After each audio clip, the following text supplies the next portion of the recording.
Merci beaucoup, Louise. Louise a parlé de deuil et j'avais préparé deux petites phrases que je voulais positionner un peu partout dans la journée, mais la première devient pertinente parce qu'elle a parlé de deuil.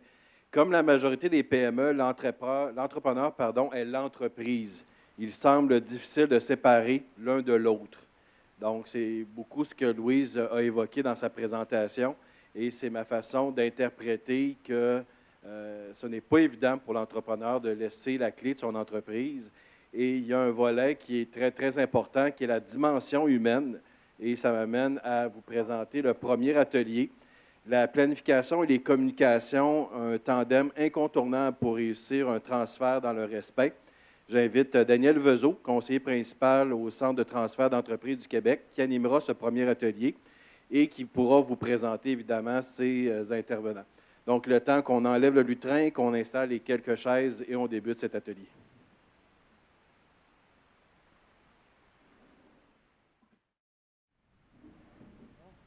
Bonjour tout le monde.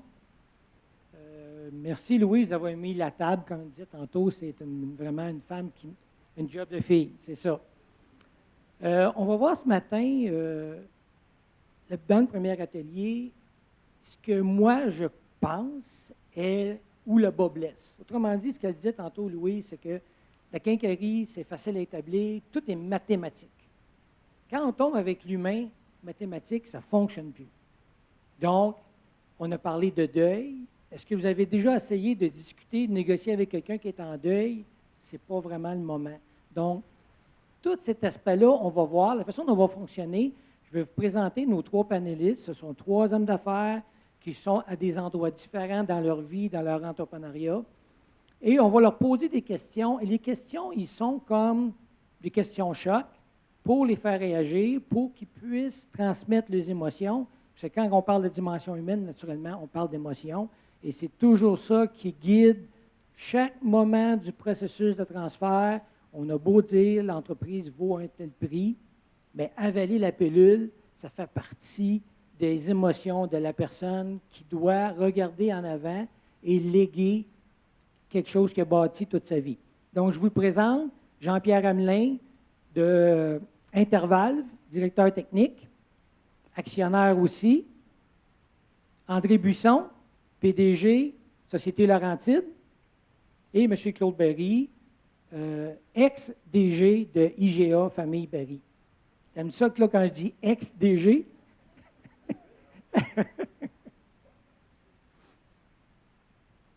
Donc, ça a l'air que c'est moi qui actionne le... OK. Je leur pose la question, la même question aux trois, on les fait répondre. Lorsqu'ils ont répondu à la question, je vais quand même couper le pas parce qu'il y en a peut-être qui vont peut-être s'égarer. C'est normal, c'est l'humain. Donc, moi, je vais quand même les arrêter. Et lorsqu'on va avoir fini de poser la question aux trois et qu'ils auront répondu, si vous avez des questions, je vais essayer de prendre quelques questions rapidement parce qu'on a 5 questions à poser, donc 15 questions en tout, 15 réponses. On a 1 heure pour faire ça et quelques minutes pour faire, comme on dit, un wrap-up de tout ça. Donc, la première question, c'est, pensez-vous avoir été capable de respecter les prises de décision de la relève suite au transfert de responsabilité et de pouvoir? Donc, je m'explique. Dans votre processus de transfert, vous avez dû léguer des responsabilités et des pouvoirs qui viennent avec à votre relève. J'aimerais que vous me parliez de votre aventure dans ça. Monsieur Berry. Alors, bonjour tout le monde. Effectivement, moi, je suis officiellement à ma retraite depuis juin, à moitié, mettons. Pour ça, j'ai des jeans, j'ai encore un coat d'habit. C'est ça, j'ai atteint l'âge vénérable de 60 ans. Je suis chanceux parce que mon corps ne suit pas mon âge. Et j'écoutais Louise tantôt, qui est au Centre de transfert d'entreprise du Québec, dire que dans un transfert familial, on parle de 10 ans. Bien, effectivement, ma fille est avec moi depuis 10 ans. Puis au début, je pensais que c'est parce que c'est une fille, mais non, c'est comme ça. C'est 10 ans. C'est une blague, là. Prenez-les pas. Je dois admettre qu'il y a des choses, il va être habitué en passant, puis il y a des choses qu'elle fait beaucoup mieux que moi. Écoutez, oui, il y a des étapes effectivement très importantes. J'ai appris à mes dépens. J'ai eu la brillante idée, ça arrive que j'en ai des bonnes, qu'à un moment donné, j'ai réalisé que ça ne se faisait pas tout seul, que j'avais besoin d'accompagnement là-dedans. Parce que c'est une chose qu'on vit une fois, puis on n'a pas deux chances de se reprendre. Donc, on n'a pas deux fois la chance de réussir un transfert familial. En partant, il y a deux grands mondes là-dedans. Là. On s'entend qu'une vente et un transfert familial, c'est deux choses qui sont totalement différentes. Moi, j'étais fier que ma fille s'en vienne avec moi parce que c'est une entreprise que j'ai montée pendant 40 ans et je voulais que ça continue. Je voulais que ça continue parce que j'aimais ça de voir le nom de la famille Barry sur ça. Donc, il fallait absolument trouver une façon de faire une transition là-dedans. Il y a un point important quand on parle de transition au niveau familial. Je pense qu'au niveau des employés comme tel, parce qu'à un moment donné, on avait comme 4 magasins, là, 225 employés. Ces gens-là, c'est moi qui les ai engagés, avec mes valeurs, avec ma philosophie, avec le respect d'eux autres en disant, pour moi, vous êtes important, je vous aime comme ça. Donc, ma fille, qui est ma fille, elle a ramassé un peu de mon vécu à moi, de ma façon de penser, de ma façon d'être. Donc, je pense qu'au niveau du transfert avec les employés, c'est beaucoup plus facile qu'une vente.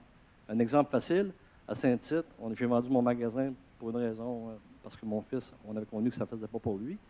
Celui qui est arrivé là a dit, moi, M. Barry, il faisait ça d'une façon, moi, je ne vois pas ça comme ça. Ils sont tous partis. Pas parce que j'étais meilleur que lui, mais il y a vraiment un changement de philosophie, bon ou mauvais. Donc, si on vient à la question, excuse-moi, Daniel, transmission des pouvoirs, je vais vous donner juste une anecdote. Moi, je parle avec mon cœur. Hein, je vous dis, je n'essaierai pas de... Je ne suis pas professeur. À un moment donné, Selena, elle débarque dans mon bureau, ça fait 1 an qu'elle est avec moi. Là, elle a dit, Père, il faudrait bien que tu me montres des affaires. Puis dans ce temps-là, j'avais 4 magasins.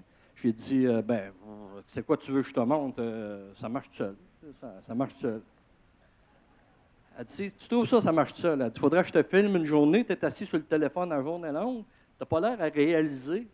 Je n'ai pas l'air à réaliser parce qu'effectivement, je suis parti avec un dépanneur, un employé, puis je suis rendu à 225. Elle arrive avec un train qui est en marche. Fait que donc, la commande est totalement différente. Fait que là, effectivement, il faut qu'on a appris, puis une formation que j'avais chez Desjardins en disant, moi je suis un comique, hein, ceux qui me connaissent. Fait que le monsieur en avant, il dit, qu'est-ce qu'on commence par transmettre lorsqu'on est en relève? Fait que moi, je dis, qu'est-ce qui nous écœure? Exactement, monsieur, c'est ça qu'il faut que vous fassiez. Je fais comme, ah ouais.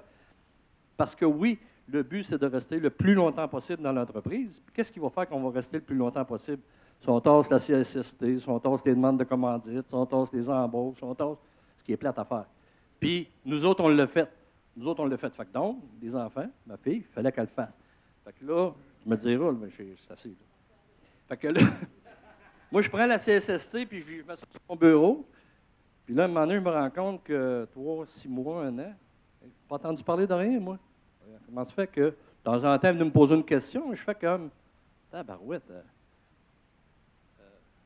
le syndicat, je suis occupé du syndicat, je n'entends pas parler de rien. Tabarouette, coudonc, es-tu compétente? C'est certain qu'elle a plus de formation que moi, elle a un bac. Mais effectivement, c'est ça. Donc, la transmission doit se faire comme ça, étape par étape, puis je pense un volet à la fois. Puis ce qui va amener, c'est sûr que graduellement, plus qu'elle va en prendre de dossiers comme ça, bien, c'est sûr qu'à un moment donné, le pouvoir va avec. Puis avant que Daniel me le dise, 2 ans avant que je parte, effectivement, j'ai changé de bureau. J'avais décidé ça. C'est important pour moi que mes employés visualisent non seulement ce que je dis, mais ce que je veux faire. Fait que tomber dans le grand bureau. Moi, c'est sûr que j'ai perdu ma belle vue sur le lac. Là, j'avais un beau grand bureau. Mais ça démontrait aux employés, regardez ce qui s'en vient, là, puis ça va se passer comme ça. Merci, Claude. J'aimerais juste mettre en contexte André Buisson, PDG de Laurentide. Monsieur Buisson, je parlais tantôt avec lui, puis André il me disait, je pense que j'ai été en processus de transfert toute ma vie. Il a vécu un transfert intergénérationnel quand il était enfant. Il l'a vécu avec son père, avec ses frères et sœurs. Maintenant, il a transféré aussi à l'externe une partie de l'entreprise. Et là, maintenant, il s'apprête à vivre un transfert d'entreprise familial encore. Donc, on va lui poser la question, pensez-vous avoir été capable de respecter les prises de décision de la relève suite au transfert de responsabilité et de pouvoir? Naturellement, la question, elle peut se recevoir de la part d'un repreneur aussi pour savoir comment lui a vécu cet événement-là. Merci. Bien, ça, Société Laurentide, c'est une entreprise familiale fondée à Shawinigan il y a 65 ans. Donc, on est une deuxième génération. Mon père était un entrepreneur typique. Il a commencé d'absolument rien. Puis il a travaillé très fort pour développer dans différents créneaux. En fait, Société Laurentide, à l'époque, pour faire de la diversification, il fallait... il y avait une barrière pour aller à l'exportation ou pour étendre nos marchés. Donc, ce qu'il a fait, c'est qu'il a diversifié les activités, qui a fait en sorte que l'entreprise est devenue comme 5 entreprises différentes. On avait un écart d'âge assez important, lui et moi. Moi, je suis le plus jeune de la famille.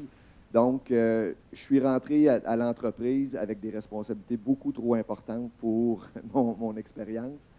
J'avais un background académique qui était là, mais l'expérience de la vie était gravement manquante. Par contre, on avait une très bonne entente parce que les choses que moi, j'aimais faire, c'était les choses que lui avait plus de patience ou dans sa personnalité d'entrepreneur, n'avait pas nécessairement la patience ou le rythme pour pouvoir le faire de façon soutenue. Donc, on a une cohabitation quand même assez pacifique, malgré le fait que les entrepreneurs de cette époque-là, généralement, viennent avec un caractère qui est assez fort. Le transfert s'est bien fait au niveau des responsabilités. Au niveau de ce qu'on appelle la quincaillerie, tantôt, là, qui est supposé être simple, là, ça, c'est pas simple. Dans un milieu familial, il y a des rétributions, il y a des responsabilités qui sont réparties de façon différente quand tu gères une famille puis quand tu gères une entreprise. Donc, à ce niveau-là, sa planification était un peu approximative, disons-le.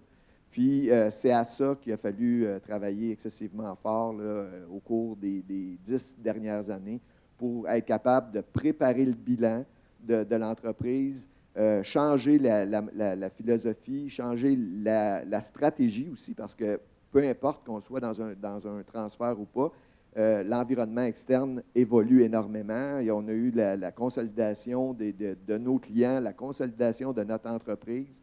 Puis, il a fallu se retrouver des créneaux dans lesquels on pouvait gérer la croissance pour un autre 15, 20, 25 ans.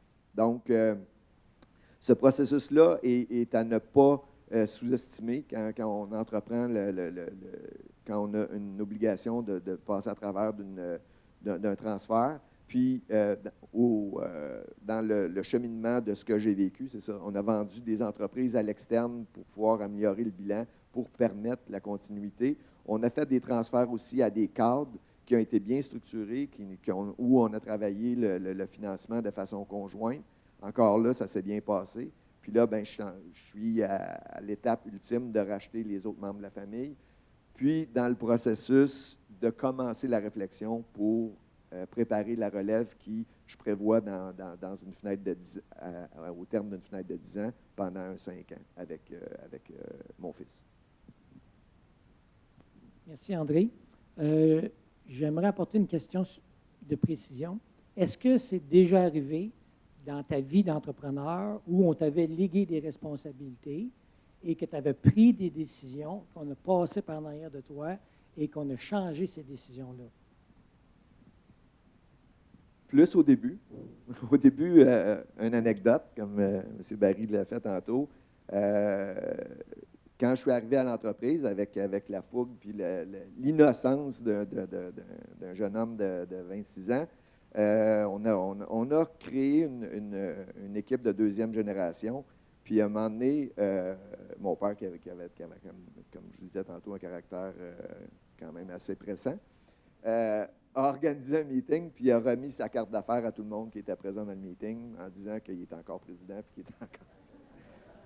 Mais honnêtement, c'est pas une situation qui est plaisante. Je m'en souviens encore aujourd'hui, puis ça génère des émotions.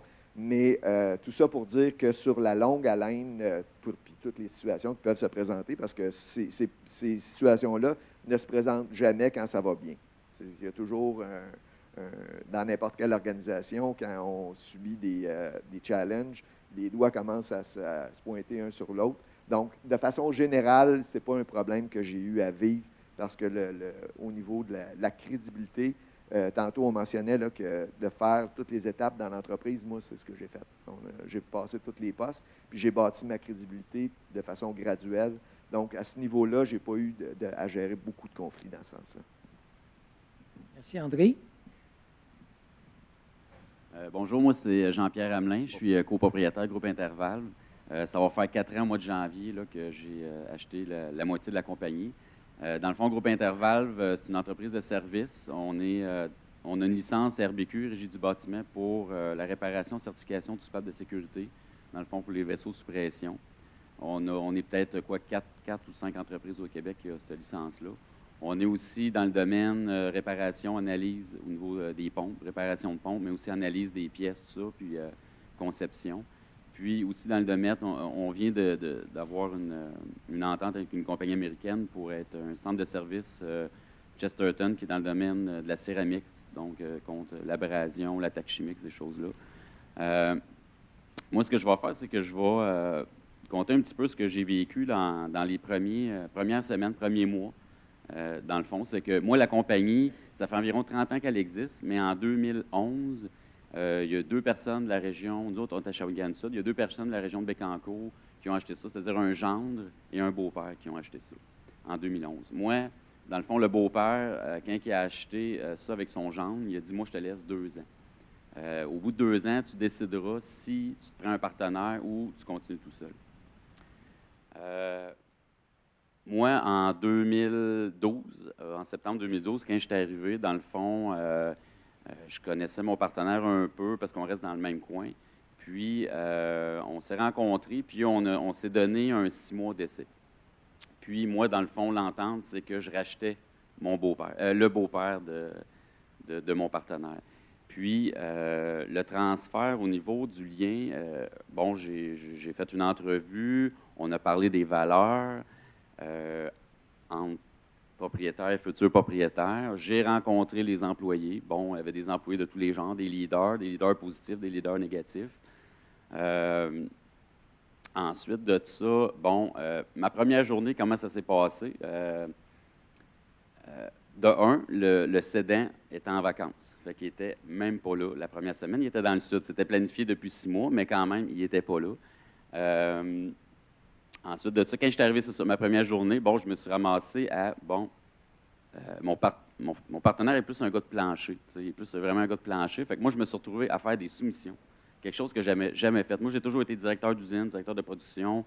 Je prenais des décisions non-stop, puis j'aimais ça, puis ça brasse, puis j'aime gérer des employés, tout ça. Fait que là, du jour au lendemain, je me retrouvais dans un bureau à faire des soumissions dans un domaine que je ne connaissais pas pantoute. Fait que là, je me suis fait, bon, il faut que je commence à quelque part. Fait que j'ai commencé là-dessus. Je me suis dit, bon, ben go, je vais faire la job, je vais l'apprendre, puis je vais me garrocher là-dedans. J'étais un éponge, moi. Fait que là, j'ai été voir les personnes qui connaissaient un peu ça, tout ça. Puis finalement, à la fin de la semaine, j'avais comme été capable d'aller chercher assez d'informations pour prendre ma place, puis même jouer ce rôle-là. Puis, la semaine d'ensuite, quand mon cédant est rentré, dans le fond, ça, c'est peut-être une des premières erreurs qu'il a faites, c'est qu'il me laissait là. Il me laissait là, puis j'ai continué là-dedans sans me laisser aller dans les contacts. Je pense que ce qui est important, c'est les contacts avec les employés, les contacts avec mon futur partenaire, aussi avec les clients. Fait que j'ai comme un peu été pris là-dedans. Il a fallu que je me sorte de là. Puis, ça, c'était, dans le fond, la première chose que j'ai vécue un petit peu. Là, j'ai comme été mal positionné dans l'usine. Fait qu'on m'a mal encadré quand je suis arrivé. Puis ça, c'était quand même assez difficile parce que j'ai comme perdu un peu de temps. Parce que nous, on avait une entente d'environ 6 mois. Fait que moi, je suis rentré en septembre. Puis normalement, fin janvier, février, on disait go, on embarque ou on n'embarque pas. T'sais. Puis autant d'un bar, puis tout ça. Fait que ça, c'était une des premières choses. L'autre chose, au niveau des employés, en étant dans un bureau, je ne connaissais pas nécessairement très bien la personnalité de chacun des employés. Après coup, je me suis aperçu que, Colin, il y avait des employés qui étaient irremplaçables. Puis ça, c'est dans le domaine, sur un plancher, dans un atelier.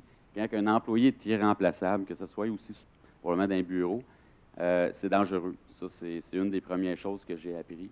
Je le savais, en étant directeur d'usine de production ou contremaître, je savais que c'était dangereux.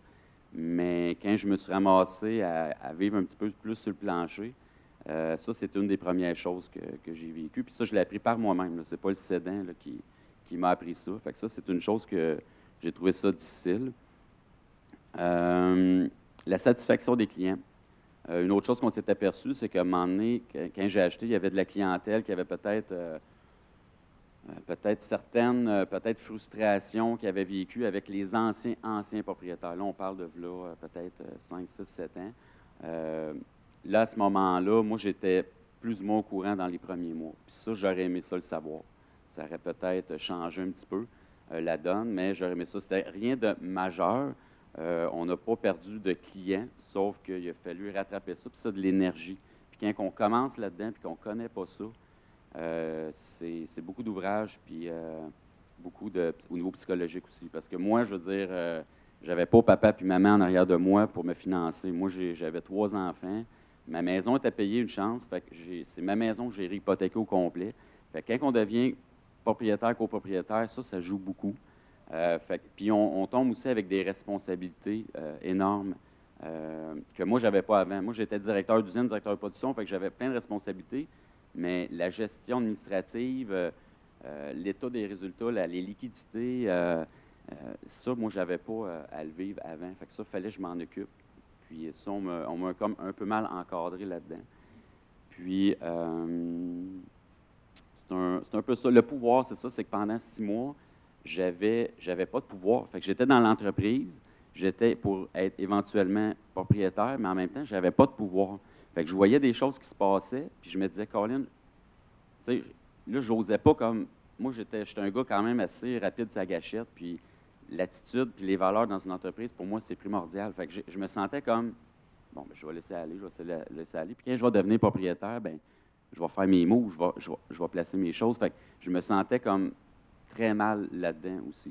Fait que c'est toutes des choses que, bon, j'ai passé au travers. Aujourd'hui, ça va super bien, puis, mais ça reste que, probablement que ma progression dans l'entreprise, puis probablement qu'on serait ailleurs aujourd'hui si je n'avais pas perdu. Moi, ça m'a donné comme 2 ans que j'ai perdu à cause de ça. Vous voyez que la même question posée à 3 personnes différentes, à des endroits différents dans leur vie, c'est vécu différemment et ils s'expriment différemment. Et André, il l'a dit tantôt, il dit, quand mon père a distribué les cartes, il dit, je m'en souviens encore, ça fait mal encore. Ça fait longtemps, là. Donc, ça laisse des blessures, c'est normal. Donc, est-ce qu'il y a des questions dans la salle? Oui, Huguette. Moi, je pense que j'aurais aimé ça être un peu, retiré un peu là, de la vie quotidienne de l'usine, un peu, pas à 100 %, mais peut-être 50 %. Puis, discuter un peu de ces choses-là, avoir été coaché un peu comme un mentor. J'aurais aimé que mon cédant soit un mentor, puis qu'il soit capable de...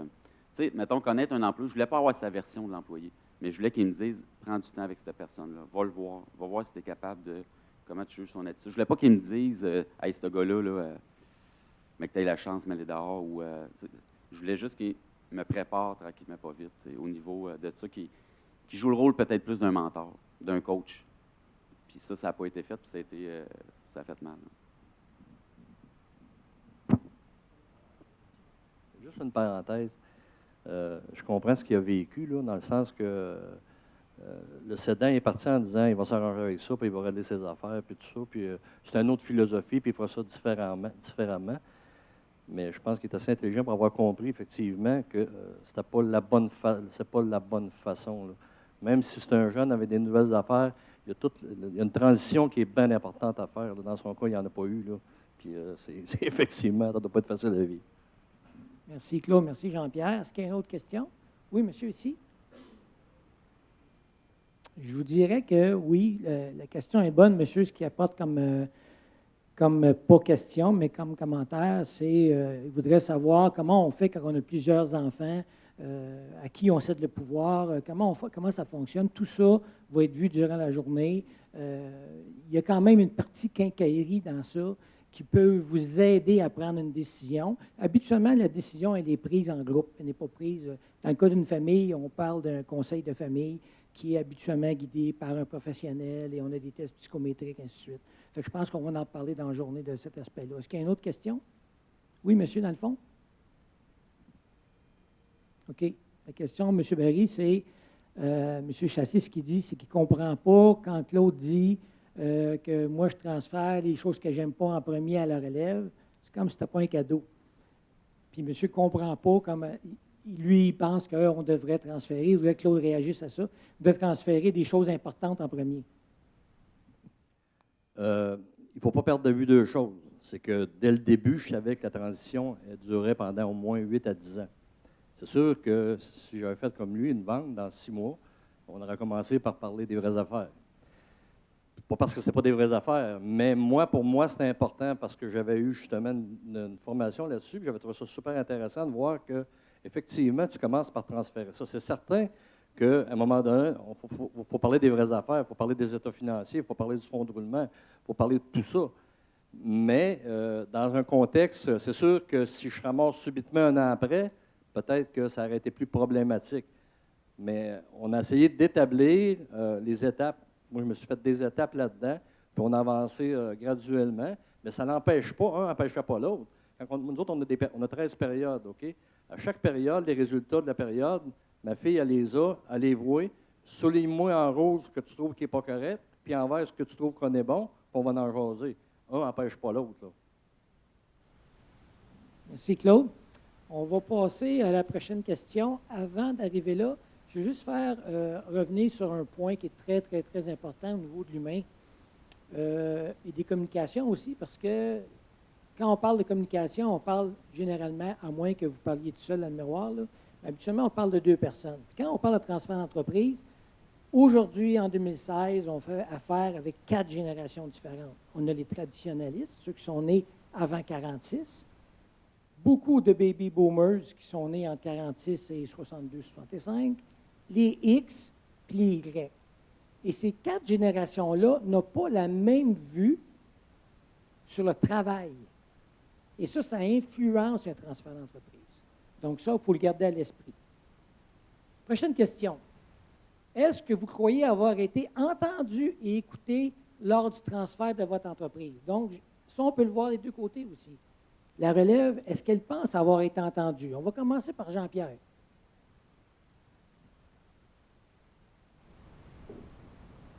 Si j'ai été entendu.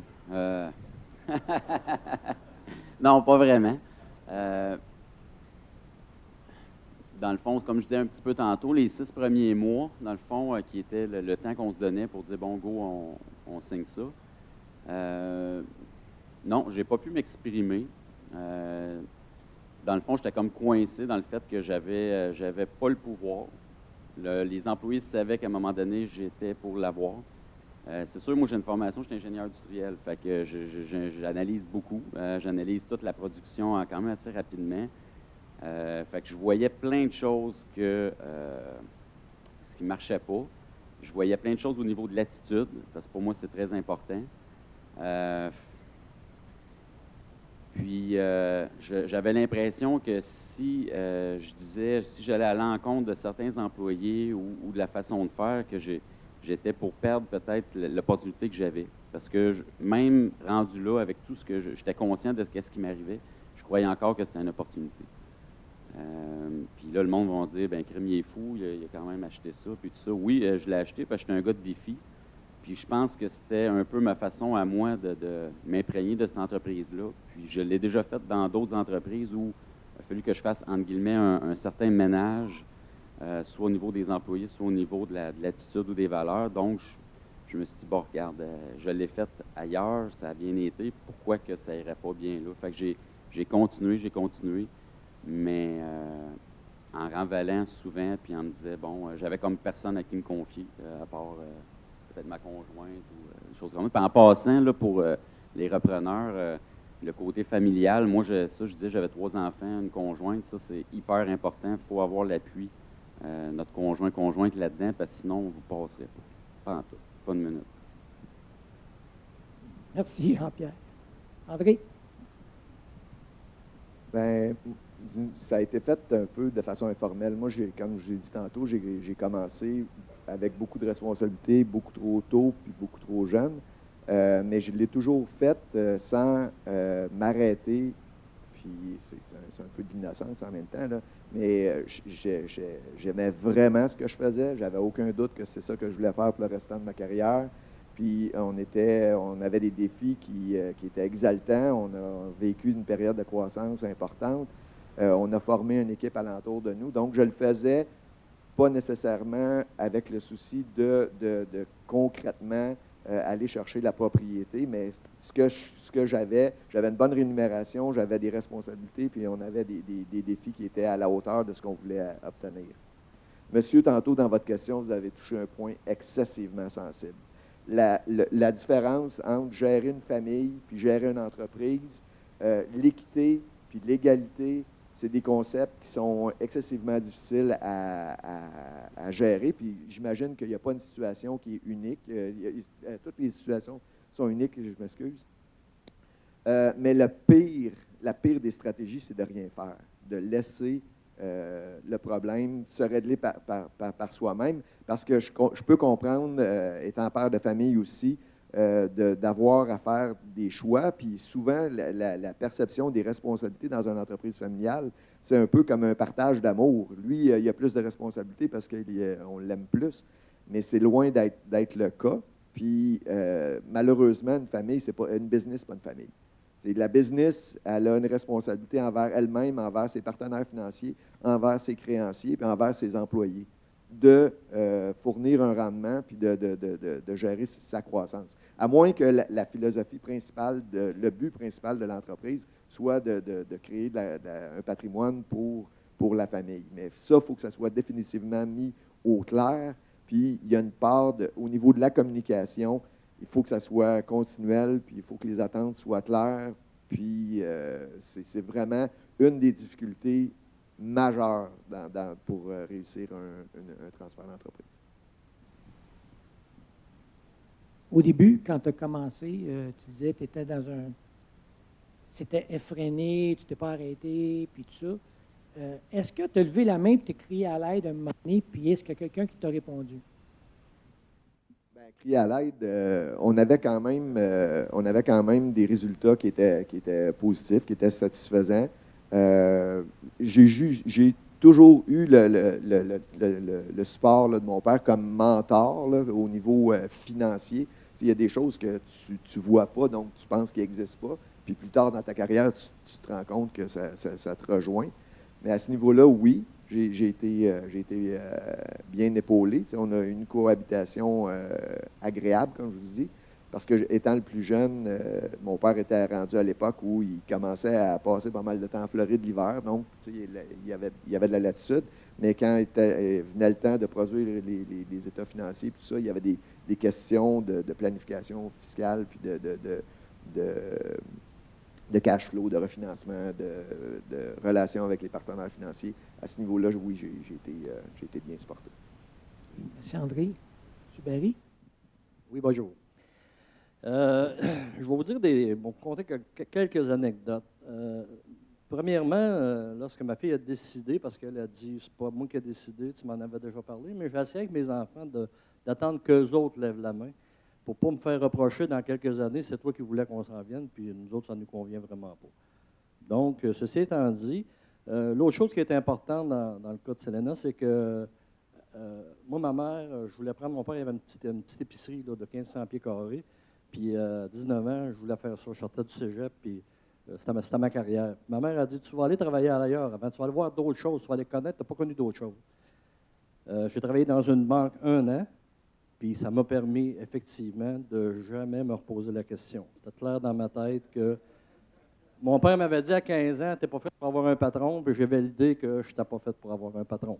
Fait que ça, c'était une étape très importante, puis je pense que Je ne dirais pas dans tous les cas, mais moi, je pense que c'est très important que les enfants aillent voir autre chose. Selena a travaillé dans l'hôtellerie 5 ans. Elle avait une belle carrière devant elle. Elle était au Ritz, adjointe à directrice à Montréal. Fait que quand elle est venue cogner à ma porte, ça a démontré ce que Louise disait tantôt. Elle n'est pas là. Elle est là, oui, parce que c'est ma fille, on ne peut pas l'enlever, mais elle est là aussi parce que moi, j'ai fait évaluer mes 2 enfants pour savoir s'il y avait la capacité aussi de la reprendre, l'entreprise. C'est pas juste de dire je vais la reprendre. Donc, une anecdote, je l'ai conté en conférence de presse, ça fait peut-être un mois que Selena est avec moi. Elle a pris une grosse décision, elle a laissé ses amis de Montréal, parce qu'elle était à l'université longtemps là-bas, elle a travaillé 5 ans là, sans revenir, entre guillemets, pas en région, parce que Shawinigan, c'est une ville. Elle dit, à un moment donné, on s'astine, une niaiserie, je ne me rappelle même pas c'est quoi. Fait que, elle commence à pleurer en disant, si c'était à faire, je ne suis pas sûr que je m'en viendrais. Fait que je dis, Selena, ferme la porte. On va se dire, on va faire un deal toutes les deux, OK? Moi, là, je suis tellement fier que tu sois avec moi. Je sais que tu as la capacité, puis je suis content que tu continues l'entreprise. Moi, je ne te dirai jamais, si tu n'es pas content, prends ta valise, puis retourne-toi-en. Puis toi, dis-moi plus jamais. On va enlever ça de notre vocabulaire. Ça ne donne rien de faire ça. On a tous les deux tout à gagner. Tu as une belle entreprise à relever. Moi, j'ai un cédant qui est capable de reprendre. Puis c'est jamais arrivé qu'on s'est déjà ostiné, on s'ostine encore, c'est sûr, sûr, sûr. Par contre, j'ai appris avec les années à ne plus dire moi, dans mon temps, c'était de même. Dans mon temps, c'était de même. On n'est plus dans mon temps. Ça, j'ai appris ça. Je fais beaucoup de mentorat aussi. J'ai appris que, puis ça, c'est peut-être l'aspect le plus difficile quand c'est une relève familiale. Pour 2 raisons. Moi, ma carrière, les dernières années, est derrière moi. Je m'en vais. Fait que là, changer une tablette de place, ça me tente moins. OK? Parce que moi, elle arrive avec une vision différente et hey, on va bosser ça, ce commerce-là, ces entreprises-là, on va te bosser ça. Fait qu'on n'est pas à l'opposé, mais on n'est pas dans la même génération. Fait que donc, il faudrait que, comme lorsque on mentor un entrepreneur, dire comment tu vois ça, comment tu penses faire ça? Non, nos enfants. Perds pas ton temps, là, je vais déjà essayer ça, ça ne marche pas. C'est pas comme ça qu'on va développer le côté entrepreneur de notre élève. C'est quoi ton idée? Comment tu vois ça? À partir de là, on va en discuter, puis je vais t'expliquer pourquoi ça a de l'allure ou ça n'en a pas. OK? Ça, c'est très, très, très, très, très difficile. Le côté, on est le plus mauvais coach pour nos enfants. Ça, dans ma tête, c'est clair. On est le plus mauvais coach pour nos enfants. C'est pour ça que moi, j'avais pris Daniel dans ce temps-là, 3-4 ans, qui m'a aidé beaucoup puis qui m'a ouvert les yeux sur plein de choses. À un moment donné, quand on parlait de changer de bureau, à un moment donné, Daniel, il me dit, un matin, je me rappelle, là, je m'en rappelle dans ta barouette, quasiment autant que des cartes d'affaires à André, quand il me dit, as-tu décidé quand tu vas vider ton bureau, Claude? Non, mais attends un peu, là, moi, pas de site, là, moi, j'aime ça, le magasin, la barouette. Non, moi, je vais continuer à venir, ça va être le fun, puis il dit, toi, tu vas continuer à aimer ça. Ta fille te voit débarquer à tout bout de champ de tes grosses bottes dans le magasin, là. Elle n'aimera pas ça. Fait que ça fait comme tu pars avec ça, mettons que tu as une couple de jours à brosser ça dans ta tête, mais à un moment donné, tu comprends cette logique-là. Le plus gros défi, entre guillemets, là, ben, pas de défi, là, à travers tout ça, ce qu'il faut comprendre, là, arrête de regarder ta montre, là. Oui, à travers tout ça, ce qu'il faut comprendre, là, c'est une relation, là, c'est que ça se résume pour moi à 2 choses. Il faut que moi, j'essaie de comprendre le plus possible ce que ma fille vit. C'est pas simple. Puis qu'elle, elle comprenne le plus possible ce que moi, je vis comme cédant, puis qu'elle, ce qu'elle vit comme repreneur. Fait qu'il faut qu'on jase, qu'on s'empare de nos contraintes, de nos ci, de nos ça. C'est pas facile, lâcher le bébé quand ça fait 40 ans que tu l'as monté. C'est pas facile.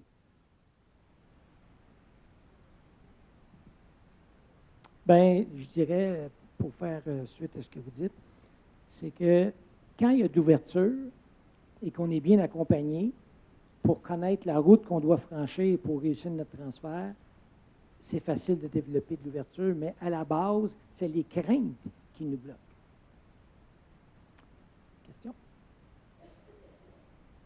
Oui? Oui? Alors, la question est pour M. Hamelin. Donc, le monsieur, il veut savoir, lorsque vous avez eu le pouvoir, est-ce que ça a changé un peu la donne au niveau de comment vous vous sentiez?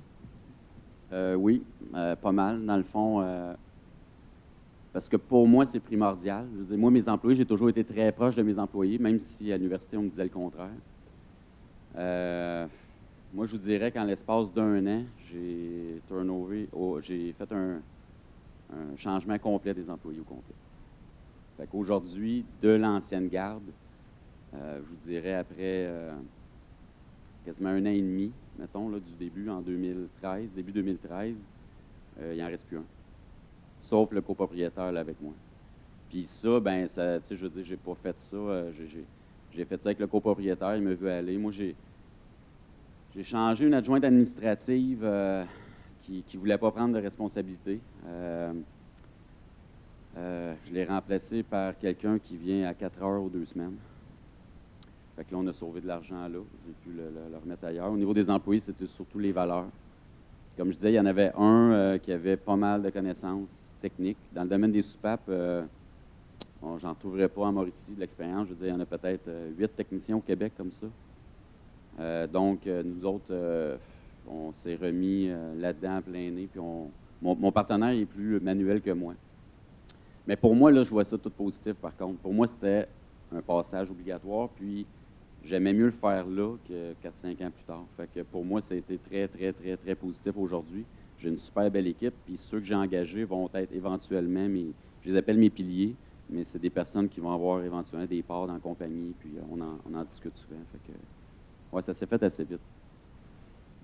Merci. Prochaine question, ça va être la dernière question qu'on va avoir le temps nous presse. Je pense qu'on aurait pu passer la journée là-dessus. Prochaine question, comment croyez-vous que vos employés ont perçu la transition? Groupe de personnes souvent négligées, hein, quand on fait un transfert, on s'imagine tout le temps que ça se passe entre la relève et le cédant. Puis les employés, eux, ils font quoi? Il y a des employés clés dans ça, il y a des promesses qui ont été faites par le passé, par des cédants, qui flottent dans l'air. Il y a des gens qui sont mécontents lorsqu'ils apprennent que l'entreprise est à vendre. Donc, c'est un groupe de personnes qu'on doit gérer aussi dans ce processus-là. Alors, je passe la parole à M. Barry. 2 minutes. C'est dur avec moi, Daniel.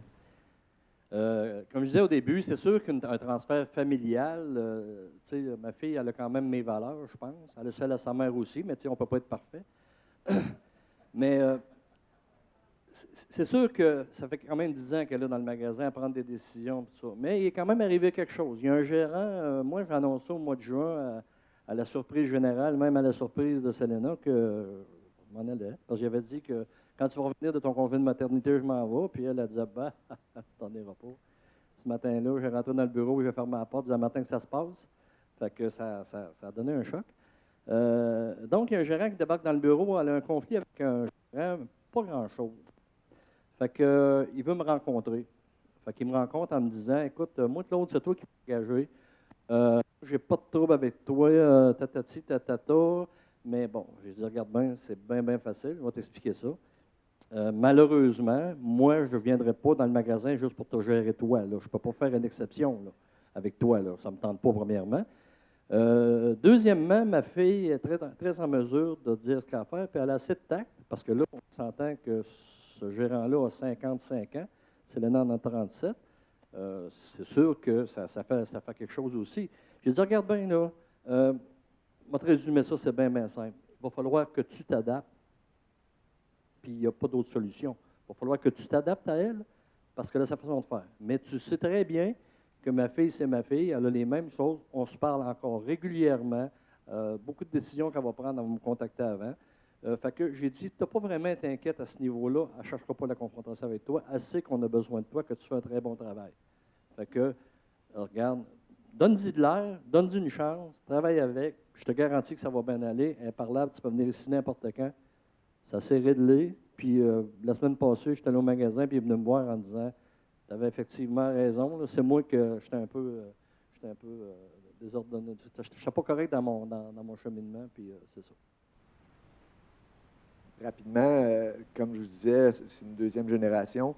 Donc, l'équipe de gestion aussi était avancée dans leur carrière, puis il y avait probablement leur feu sacré ou leur motivation était plus ce qu'elle était tout au long de leur parcours professionnel.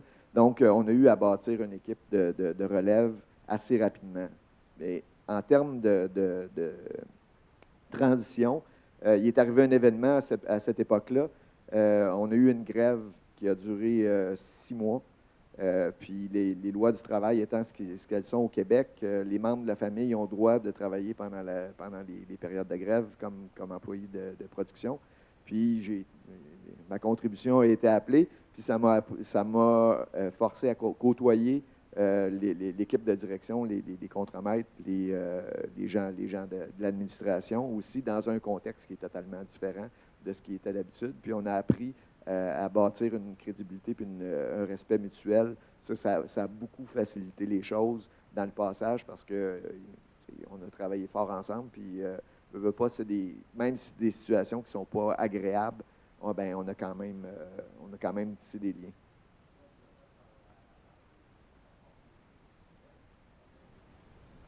Je pense que c'est un incontournable pour n'importe quel gestionnaire de connecter avec la base puis de comprendre la réalité de ce qui se fait au quotidien, pouvoir l'apprécier puis pouvoir prendre des décisions éclairées.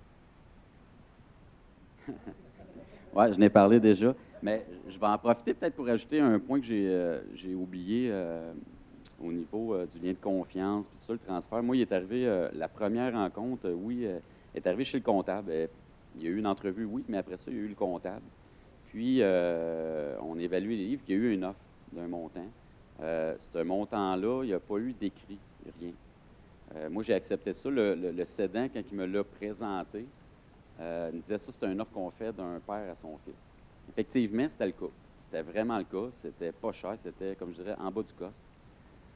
Sauf que quand je suis arrivé dans l'entreprise, il n'y a eu rien de signé. Il y a eu des témoins, mais rien de signé. Fait que là, quand on est arrivé avec le 6 mois, dans cette période-là, moi, j'arrivais avec mon réseau de contacts. Moi, j'étais dans l'industrie déjà depuis quand même une dizaine d'années. Puis, j'étais allé chercher un contrat d'environ 1,5 million.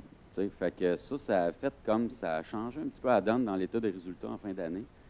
Puis, le montant de vente a changé. Il a doublé. C'est encore, on va dire, un juste prix, comme dirait l'autre, mais ça reste que ça a fait comme, là, il fallait un petit peu plus que ma maison, il fallait que j'hypothèque. Là, je suis allé avec un plus grand terrain, puis fait que ça a comme aussi un petit peu joué dans la balance. Fait que c'était important, les écrits. Oui, j'aurais pu m'en sortir, puis bon, faire venir les avocats, tout ça, mais bon, je ne voulais pas m'embarquer là-dedans. Moi, j'ai dit, OK, c'est encore une bonne offre pour moi.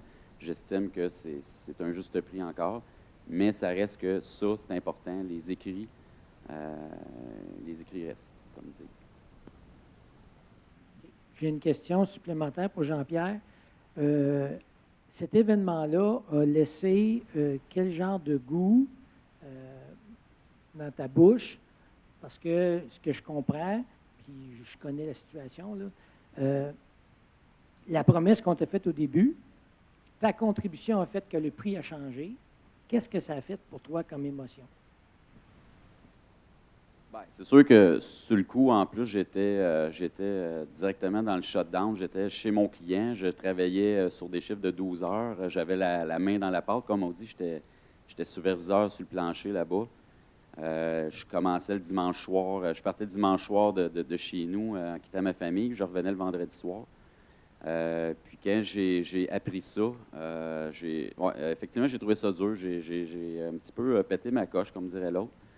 Mais c'est ça. Je me suis senti un peu... c'est comme si j'avais perdu 6 mois. Fait que j'avais l'impression d'avoir été complètement trompé là-dedans. Puis c'était complètement un manque de confiance, ce qui a fait que j'ai passé bien proche. J'ai même regardé ailleurs. J'ai été voir peut-être d'autres compagnies que j'aurais pu acheter. Mais mon partenaire qui est là aujourd'hui est revenu me revoir. On a discuté. On s'est parlé. On a réévalué la situation.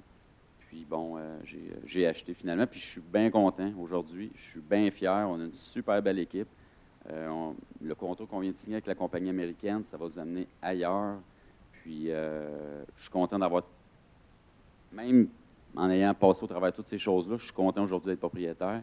Puis j'ai hâte, dans le fond, mon objectif, c'est d'amener à ce que cette entreprise-là fonctionne tout seul, qu'il n'y ait pas de monde irremplaçable. Puis moi, ben, je veux aller encore plus loin. Mes piliers vont devenir mes partenaires, les futurs peut-être propriétaires, j'espère. puis moi d'aller acheter d'autres choses ou partir d'autres choses que je veux faire, d'autres rêves, dans le fond, à réaliser. Merci. En passant, quand il y a un employé irremplaçable, ils disent que c'est parce qu'il est grand temps que tu le remplaces. Juste faire une parenthèse qui est importante. Quand moi j'ai commencé, effectivement, j'étais sur le plancher parce que j'ai commencé avec une petite entreprise, j'ai commencé avec un dépanneur. Je les ai passés des étapes. Les départements, je sais comment ils fonctionnent. Quand ma fille est arrivée, c'est une gestionnaire. Là, elle prenait la gestion des magasins. Elle ne pouvait pas se permettre d'aller travailler dans les fruits et légumes ou de faire quoi que ce soit. Sobeys a développé un programme cette année qui s'appelle Flambeau, où ils prennent un enfant d'un propriétaire, ils l'envoient dans un autre magasin, pas par son père, puis il fait tous les départements. Parce que c'est important d'être en mesure de comprendre ce qui se passe au niveau de la production. Quand quelqu'un débarque dans ton département, puis qu'il y a telle problématique qu'il vit, si tu ne sais pas ce qu'il vit vraiment sans aller dans les détails, bien là, on peut être en mesure de régler des choses. Là. Ça amène beaucoup de crédibilité, le fait qu'on comprenne ce qui se passe vraiment dans chacun des départements parce qu'on l'a vécu. Merci, Claude. Malheureusement, on n'a pas le temps de passer les autres questions. Ça aurait été le fun. Je pense que plus on va, plus on creuse, plus les gens deviennent à l'aise. On voit qu'on est capable d'aller chercher quand même les émotions qui sont là depuis très longtemps même. Donc, en conclusion, il nous reste à peu près quelques minutes. Dans un transfert d'entreprise, au niveau de l'humain, vous allez voir, aujourd'hui, il y a plusieurs dans le processus de transfert de propriété et le processus de transfert de direction, l'humain est toujours présent. Communiquez, soyez clairs, exprimez vos désirs, soyez transparents. Le non-dit finit toujours par vous rattraper. Autre chose, il faut écouter, c'est un dialogue. Écouter et concilier. Vous êtes bon, on le sait. Le cédant aussi, il l'a déjà prouvé. Accepter la différence intergénérationnelle. Je l'ai dit tantôt, aujourd'hui, on fait affaire avec 4 générations. On ne parle pas de la même façon. Puis là, où il y a aussi une dimension sexe, où la majorité, présentement, des transferts d'entreprise, c'est des hommes. Prochaine génération, ça va changer. Donc, accepter la différence, ça veut dire, tenez compte que si vous voulez acheter une entreprise et que l'entrepreneur, c'est un traditionnaliste, je n'ai fait un 82 ans. On ne parle pas à un homme de 82 ans comme on parle à un homme de 55 ans. Ce n'est pas la même chose qu'il vit. Faites-vous accompagner, on n'en parle jamais assez. La relève, il existe le mentorat. Le savoir-être est encore plus important que le savoir-faire, du côté de l'humain, naturellement. Planifiez, planifiez, planifiez. Faites-vous accompagner là-dedans. Il y a des gens qui sont des experts dans l'accompagnement du transfert d'entreprise, surtout quand c'est familial et là, vous avez peur de faire de la peine à un des enfants ou à votre femme ou votre mari. Je l'envoie constamment, là, des transferts familiaux où la femme, elle dit à son mari, et là, je t'avertis, là, moi, je veux que les enfants ils viennent à Noël, puis je veux qu'ils viennent à la fête des mères. Fait que viens pas foutre le bordel là-dedans. C'est compliqué. Très complexe, mais si on suit les étapes puis on se fait accompagner, il y a une réussite dans tout ça qui est possible. Merci. Merci, messieurs. Merci, Daniel. Merci, Claude, d'avoir respecté le temps qui est alloué à l'atelier. On va prendre une petite pause de quelques minutes et on revient avec la deuxième atelier sur la transmission.